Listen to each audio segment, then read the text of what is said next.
Victory Katipunan, magandang umaga sa kanilang lahat. Those joining us, worshiping with us sa YouTube, Facebook, and on demand, syempre would like to welcome you sa ating Sunday online worship service. Yan, tuwing umaga yan. And of course, sana din, like what Gio said, magkita-kita din po tayo sa UP Town Center Cinema 2. I want to echo what Gio said.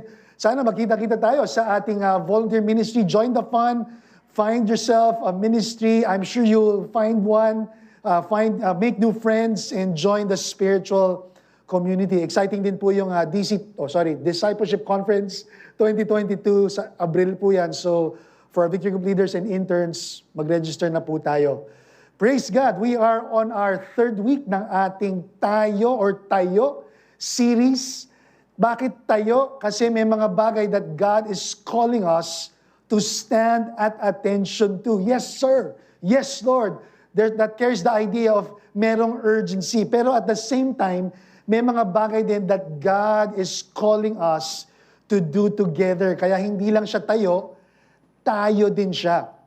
I mentioned this 2 weeks ago, Psalm 33 verse 12, "Blessed is a nation whose God is the Lord." Sabi natin that the blessedness of a nation can be seen in its people, pero take note, a people who acknowledges God as their Lord. Sa madaling salita, blessed is a nation whose people acknowledges God as their Lord. Tingnan mo nga yung katabi mo, sabi mo, ikaw yan. Okay? Ikaw yan.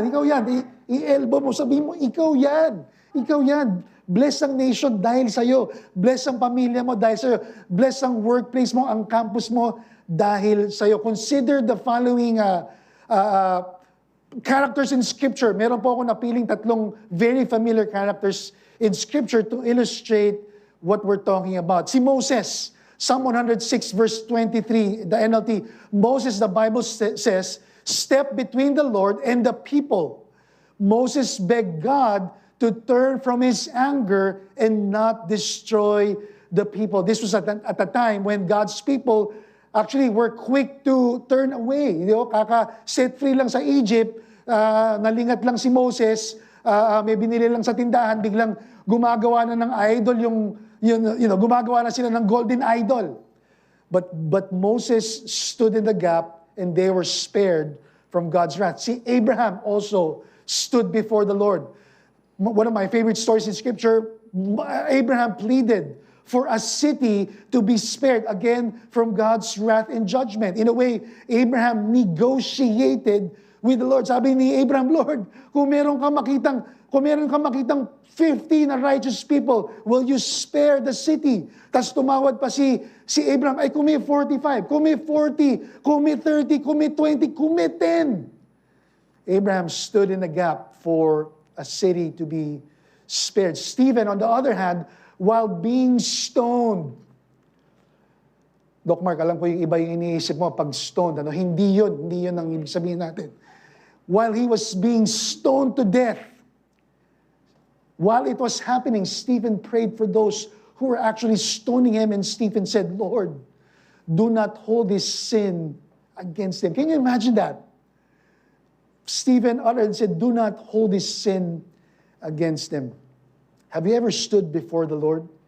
Have you ever stood before the Lord in behalf of others, in behalf of your family, in behalf of your friends, even in behalf of your enemies? Have you ever stood before the Lord for the province you came from, yung city where you live today? Have you ever stood before the Lord for our nation? Pastor, kaya ko ba yan? Pastor, paano ba yung sinasabi mo? 22 verse 30, the Bible says, the Lord said, I look for someone. God is looking for someone who will stand in the gap among the people who would stand before me in the gap on behalf of the land. Sadly, the Bible says, God said, but I found no one. Bow your heads with me. Let's open with a word of prayer. Thank you, Lord. Thank you, Jesus. Lord, I thank you that you will begin to open the eyes of our hearts. Lord, that we may begin to see, Lord, the calling that you have for us today.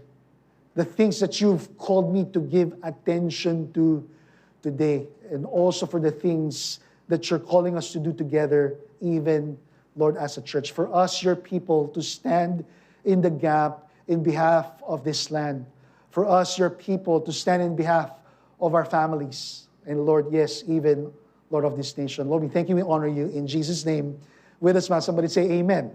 Amen. Pakitype naman po yung salitang word, yung words na amen.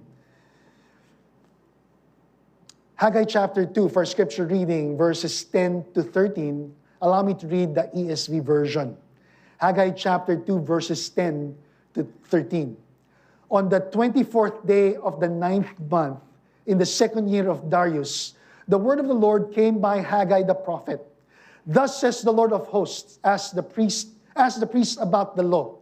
If someone carries holy meat in the fold of his garment and touches with his fold bread or stew or wine or oil or any kind of food,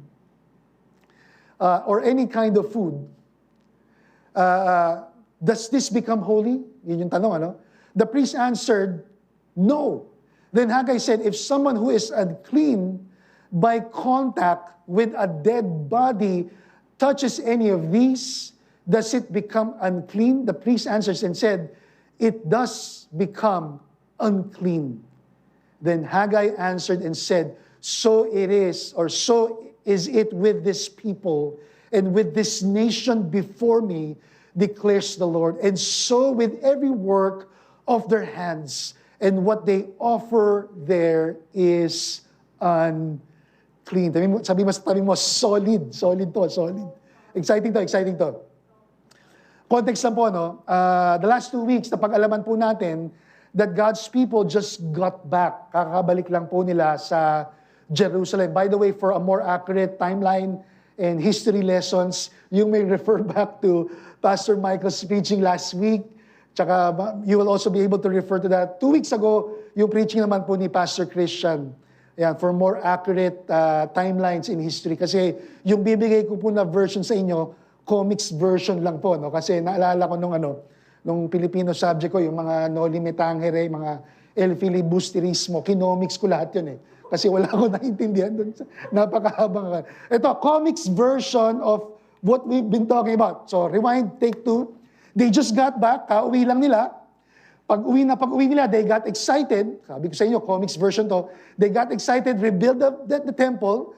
They started with the foundation, laid the foundation. They also restored the altar. Pero nung nagka-opposition, natigil. In fact, hindi lang natigil, natenga. Natenga, ibig sabihin nun, even to the point of neglect. In other words, many years later, para bang nakalimutan nila. But on the other hand, many years later, they got back at it again. Pag-uusapan natin ngayon, at this point, so, di ba, nagsimula, natigil, bumalik ulit. At this point, it is as if God is the one who's actually stopping them from what they're actually doing. So, interesting, di ba? Kauwi lang, excited, natigil, ginawa ulit, tapos pinapatigil ni Lord. So, let's break it down again, okay?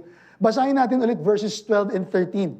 Sabi nga doon, if someone carries holy meat or consecrated meat, sabi nga, in the fold of their garment, buhat-buhat, tapos sumayad daw, nahipo daw yung mga tinapay, yung sabaw, yung wine, yung olive oil, and other food. Yung holy meat ba, natatransform din yung ibang bagay na holy?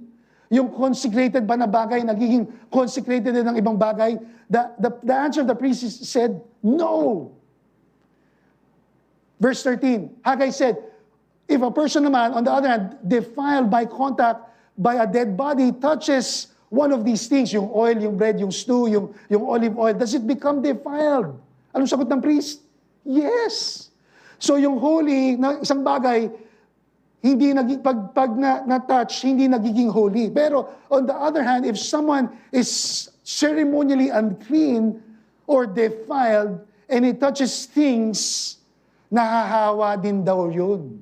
Naku, parang virus, ano? Parang uso sa panahon ngayon. Kaya nga, di ba, nagmamas tayo, di ba, nag-shield dati. Kasi alam natin, yung virus, okay, yung virus, nakakahawa yun, di ba? Parang ganon. Verse 14.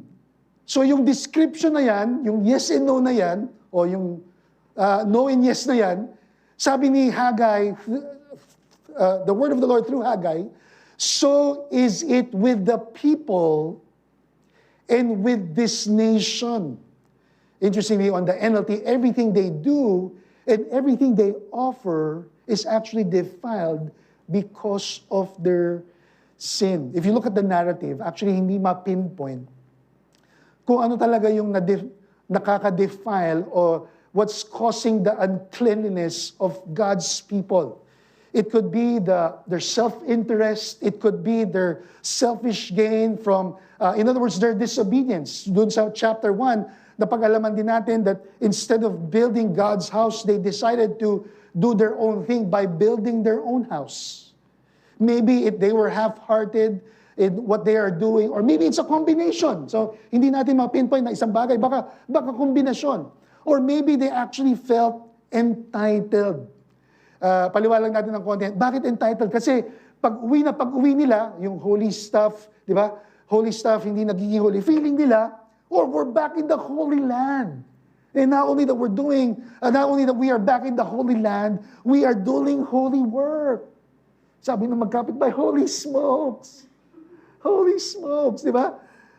We're rebuilding the holy temple. Therefore, God must bless us. Dapat daw, dahil lahat ng bagay na ginagawa natin tama, holy, dapat i-bless tayo ni Lord. So sabi nun, verse 15, interestingly, the prophet said, how do you fare? Kaya, kamusta naman kayo? Kamusta na naman nangyayari sa buhay nyo? Look at what's happening to you. Ayan, dahil they're back in the Holy Land, they actually hope for 20 bushel crop na ma-harvest. Pero instead na 20 yung na-harvest nila, 10 lang. So what they're expecting, hindi nangyayari. Ba't ganun? Kaya ipiniliwanag. Yung ina-expect nila na 50 gallons of wine press, 20 lang yung bumabalik. Verse 17, God said, I actually was the one who sent the blight and the mildew and the hail to destroy all the things that you worked hard for. Sabi ni Lord, ako nagsira ng mga produce nyo. Even so, the Lord said, you refuse to return to me, says the Lord. At the end of the day, God was actually after their hearts more than the work of their hands. The work in our hearts is much more important than the work of our hands. Somebody say amen. Sabi niya doon, consider this. Give careful thought. Di pa siya natapos doon. Think about this. Yes, even if you've engaged yourself in holy work, in rebuilding and laying the foundation of the temple, verse 19, is there yet any seed left in the barn? Sabi niya, hanggang ngayon, simula't simula, hanggang ngayon, the vine, the fig tree, the pomegranate, and the olive tree have not borne fruit. Wow. It's interesting, and this is so convicting, that we can actually be engaged in the right work, but working with the wrong heart. How about that? We can actually be engaged in the right work, but working with the wrong heart. But here's the shocking thing. Surprisingly, God assured them, that shocked me really. I mean, parang nagulat ako na, talaga Lord? In other words, how did God deal with their defilement? How did God deal with their uncleanliness? Sa madaling salita, sa pinag-uusapan natin, how did God deal with their selfish gain? Paano dinil ni Lord yung self-interest nila, yung disobedience nila of doing their own thing? How did God deal with their half-heartedness or even their sense of entitlement? Or bottom line, paano dinil ni Lord yung sin nila? Honestly, dito na-shock talaga ako. Haggai chapter 2 verse 19b, God said, but from this day onward, God said, I will bless you. From this day onward, I will bless you. I mean, honestly, sa totoo lang po, as I was reading through the story, I don't know how many times I read it again. Para bang, tama ba yung intindi ko? Blessing talaga, Lord. Talagang gusto mo pang i-bless after all that they have done, after all the disobedience, after all the feeling of entitlement, after everything, after all their sin, their uncleanliness, their defilement. Bottom line, God said, from this day onward, I will bless you. Somebody say, wow. Somebody say, thank you, Lord. Somebody say, grace, grace. They receive God's unmerited, undeserved, unearned blessing. Thank you, Lord. That's called grace. Here's the thing, I believe in my heart, mula ngayon din, we have to come to a point in our spiritual lives, almost like an understanding that we don't understand. To come to a place in our Christian lives, again, an understanding where we are not even close to understanding God's infinite goodness. We're not close. We're not even close to it. Tapon mo yung yabang mo na parang minsan dinedefine natin kung gaano kabuti si Lord, na alam natin kung gaano siya kabuti. God's loving kindness is infinite. Hindi natin alam yan. Hindi natin madedefine yan. Hindi natin mako-confine yan. Hindi natin siya malilimit. We cannot limit God's goodness simply based on the horizons of how we see and understand things. Minsan yung goodness sa Panginoon, nakabase lang doon sa kung paano natin, kung anong nakikita natin, naiintindihan natin sa horizon ng faith natin. Diba? Yung kung ano lang yung tanaw mo. Diba? Kung ano lang yung nakikita mo, kung ano lang yung naiintindihan mo. Parang ngayon, nandito tayo sa white room, di ba? Parang sa studio na, anong tanaw ko? Yung yellow room lang sa kabilang kwarto. Pag sumilip ako sa bintana, ano bang Varsity Hills, tama ba? Ito ba yung Varsity Hills ba to? Varsity Hills pa rin, di ba? Di ba? Kahit gaano kalayo yung tanaw ko, hanggang Quezon City lang. Di ba? Hindi ko nakita yung Bulacan, yung Pampanga, yung Tarlac. Hindi ko nakita yung Ilocos Norte dahil sa pananaw ko. Hindi ko nakita yung Alabang. Yung Tagaytay, hindi ko nakita yan. Hindi na natin kita yung Bicol. Isn't it interesting that sometimes we base the goodness of God. Yabang pa natin, di ba? Alam natin kung paano mamumove si God, paano niya tayo i-bless. Let's come to a point in our Christianity, in our spiritual walk, an understanding that we need to understand that we don't understand, that we're not even close to understanding and grasping His grace and goodness sa buhay po natin. Ano nga ang grace ulit? Alam na natin to eh. If you've been with Victory or Katipunan, siguradong alam na natin yung definition ng grace. I-define natin at i-differentiate natin yung justice, mercy, at grace. Alam niyo na to, di ba? Justice, mercy, and grace. Ano ibig sabihin ng justice? Justice is we get what we deserve. Yan ang justice. Mercy is we don't get what we deserve. Eh ano yung grace? Grace is we don't get what we deserve plus more. Somebody type the words plus more. Somebody say plus more and more. Have you ever driven through a red light? Yung nakita mo ng yellow, tapos parang napossess yung kanang paa mo, hinataw mo pa din. Imbis na patigil ka, imbis na papreno ka. Paglagpas mo ng stoplight, may lumalabas dun eh. Parang multo yun, huli ka. Ano yung justice dun? Justice. What do you deserve? Ticket. May multa yan. Ano yung mercy doon? We don't get a ticket. Di ba?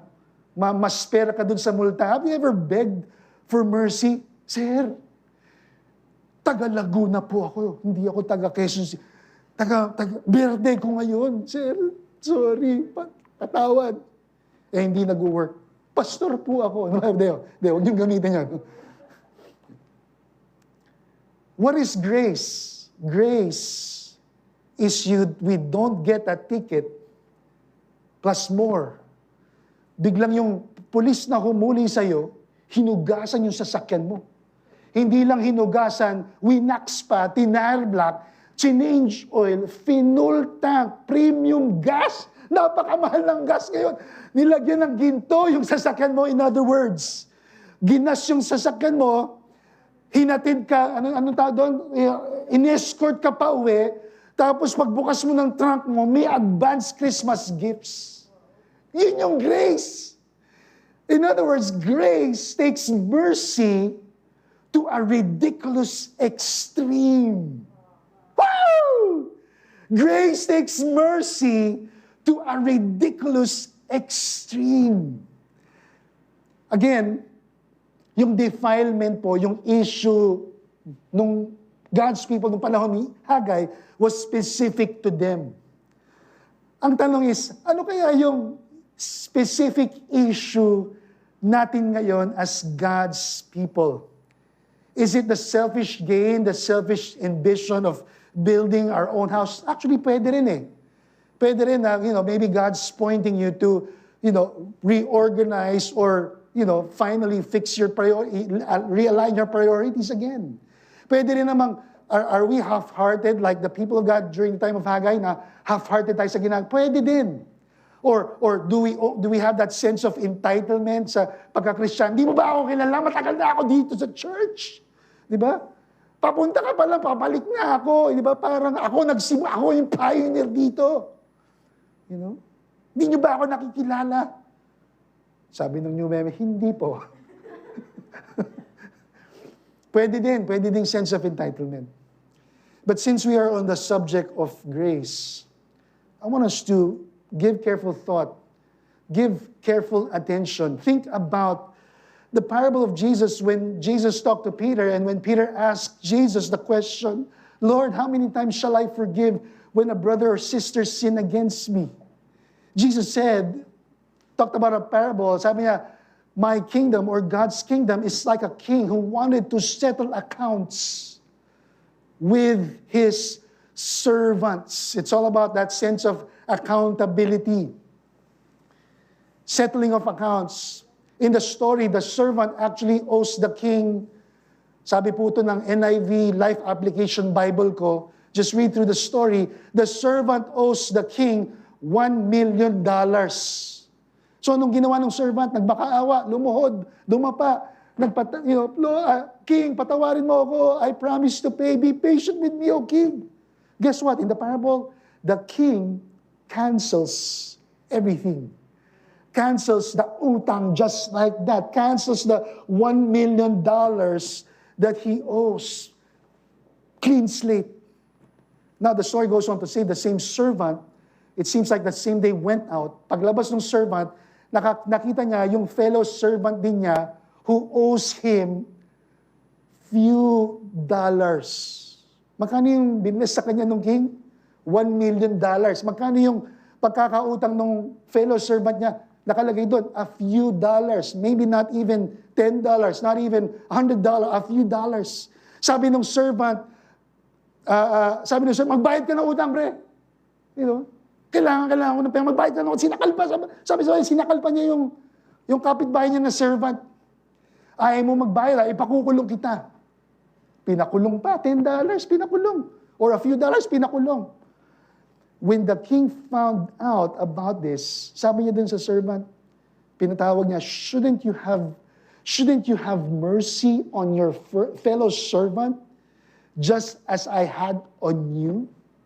Wow, grabe, no? Shouldn't you have extended grace as I did to you? As I was reading through that story, I want to submit to you saying, listen now, if you're taking down notes, please take this down. It is actually possible, based on the parable, it's actually possible to receive and experience God's grace and yet not be able to give grace to others at all. It's possible to receive and experience God's grace and yet not be able to give grace to others. We know God's grace. We've experienced God's grace.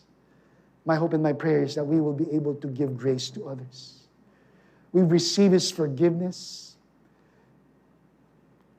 The Bible says God's forgiveness is walang limit. I hope and I pray that we would also extend that forgiveness to others. God has blessed us. The Bible says all kinds of spiritual blessing, an abundant blessing. I hope and pray we will be able to extend that blessing to others, for us to be ministers, ambassadors of God's grace, for you and I to take mercy to a ridiculous extreme. As we end, I want to give you 2 areas, practical areas to take home. Sa totoo lang po, I really believe in my heart, if there's one area in our lives, yung parang servant, if there's one area in our lives that's so wicked, sabi mo, wicked. Yung wicked. Yung wicked. Ano bang sa Tagalog ang wicked? Wicked. Baka ma-delete tayo sa online yan. If there's one area in our lives that's wicked, and I think this is something that's specific, a specific issue to us today as God's people, is this. We need to grace our tongue.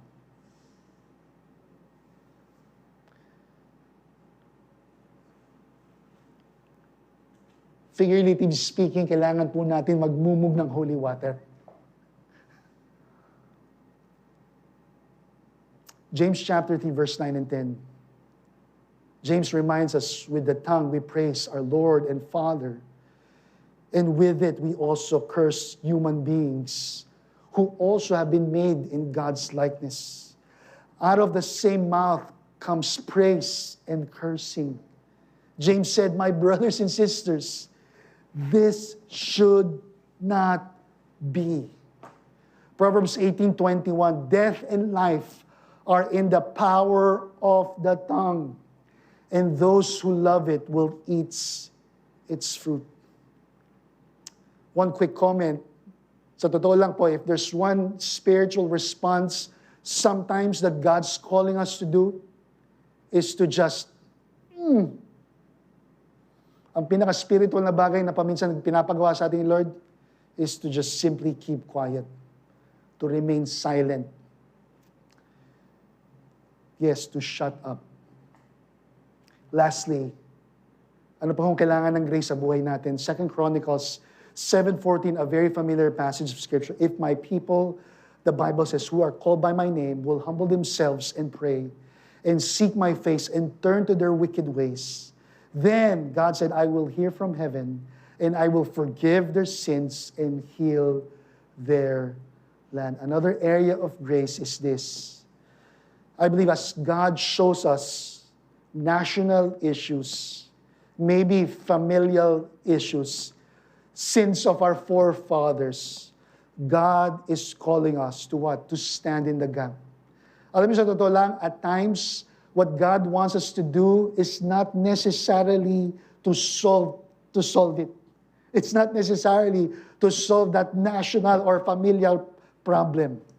But what God wants us to do, or what God wants you to do, is simply repent of it.